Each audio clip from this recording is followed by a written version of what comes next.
뉴욕을 뒤집어 놓은 납치 사건의 실체가 밝혀져 충격을 주고 있습니다.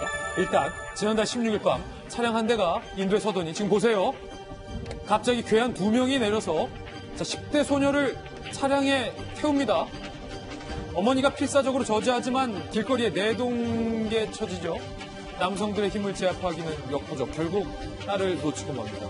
20여 초 만에 납치된 이 장면, 도로변에 설치되는 CCTV에 고스란히 담겼고 경찰은 곧바로 봉기 수배에 나섰습니다. 2,500달러의 현상금도 벌었는데 다행히 소녀는 사건 발생 15시간여 만에 납치됐던 곳 근처에 나타났지만 소녀를 차로 끌고 간 괴한 2명 중 1명이 소녀의 남자친구였던 것이 밝혀지면서 자작극 의혹이 제기됐습니다. 결국 소녀는 경찰 조사에서 어머니와의 불화에서 비롯된 장난이라고 자백을 했는데 어머니의 과잉보호 때문에 납치 상황을 연출할 수밖에 없었다는 겁니다.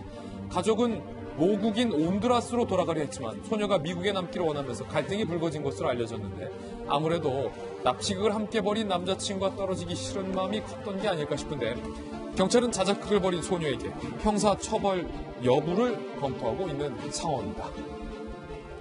아니 이게 사실은 참 김변 박사님 미국 특히 이제 뉴욕을 왈칵 뒤집어 놨었어요. 그럼요. 예. 이 CCTV 다시 한번 보시겠지만 무슨 범죄 영화의 한 장면처럼 어두운 밤에 차가 오더니 갑자기 남성 2명이 와서 자기 딸을 잡아가잖아요. 아니 엄마가 멀쩡히 보고 있는데 갑자기 괴한들로부터 내 딸이 납치당했다면 그 엄마가 느꼈을 심리적인 충격은 그 한 만 하루의 기간 동안에도 정말 상상할 수 없는 일이었을 거라고 저는 생각합니다.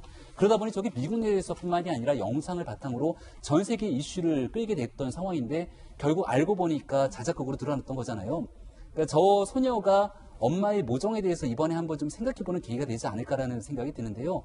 정말 아무리 뭐 남자친구가 떨어지고 싶지 않고 미국에 남아있고 싶다 하더라도 특히 청소년기 같은 경우는 방황에 대해서 굉장히 많은 일들을 하게 되는 시기지만 나중에 시간이 좀 지나고 부모가 돼서 다시 한번 과거를 돌아보게 되면 본인이 했던 일이 얼마나 끔찍했던 일인지를 아마 느끼게 될 겁니다.